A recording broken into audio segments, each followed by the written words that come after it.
നഷ്ടശിഷ്ടങ്ങളെ പുനരുദ്ധരിക്കുന്നതാണ് നീ എന്ന്. നമ്മളെ സംബന്ധിച്ചിടത്തോളം എൻ്റെ മക്കളെ, നമ്മളുടെ ജീവിതം എനിക്ക് നിങ്ങളുടെ തരാനുള്ള ഉപദേശം എന്താ വെച്ചാൽ, നിങ്ങളിപ്പോൾ പല പല ദുരിതങ്ങളുമായിട്ടിവിടെ വന്നിരിക്കുക അല്ലേ? ശരിക്കും പറഞ്ഞാൽ ഒരു ദുരിതമേ മനുഷ്യനേ ഉള്ളു. എന്താണ് ദുരിതം? ദൈവത്തെ ആയിട്ടൊരു ബന്ധമില്ലാത്തതാണ് ദുരിതം. നമ്മുടെ മക്കളില്ല, ജോലിയില്ല, വീട്ടിൽ കലഹമാണ്, ഉടമ്പയാണ്, അതിർത്തി ഭാഗോടമ്പടി നടക്കണില്ല, പല പല ദുരിതങ്ങളാണ്. ഈ പല പല ദുരിതങ്ങളെ എല്ലാത്തിനും കൂടി ഒറ്റ ദുരിതമേ ഉള്ളൂ മനുഷ്യന്. എന്താ കാര്യം? ദൈവവുമായിട്ട് കണക്ഷൻ ഇല്ലാത്തതാണ് ദുരിതം. ദൈവവുമായിട്ട് കണക്ഷൻ ഉണ്ടെങ്കിൽ 1000 ദുരിതം ഒറ്റയടിക്ക് തീരും. അപ്പം ദൈവം എപ്പോഴും ശ്രമിക്കണത് നിങ്ങളുടെ ഒരു പെർട്ടിക്കുലർ ദുരിതം മാറാൻ വേണ്ടിയല്ല, നിങ്ങളുടെ പൊതു ദുരിതമായ ദൈവവുമായിട്ടുള്ള ബന്ധങ്ങളെ ചരട് മുറിഞ്ഞു പോയിട്ടുണ്ടെങ്കിൽ അത് പുനഃസ്ഥാപിക്കാനാണ്.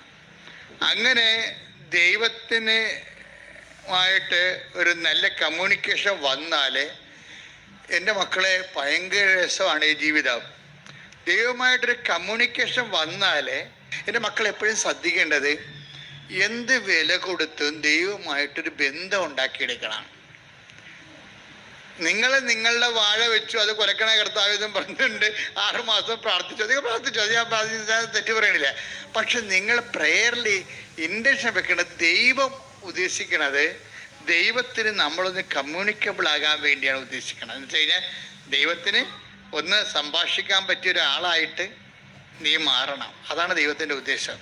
പക്ഷെ അത് നിങ്ങൾ അംഗീകരിക്കത്തില്ല, സമ്മതിക്കത്തില്ല. ഭയങ്കര മൽപ്പിടുത്തവും മർക്കടമുട്ടിയുമാണ് ദൈവമായിട്ട്.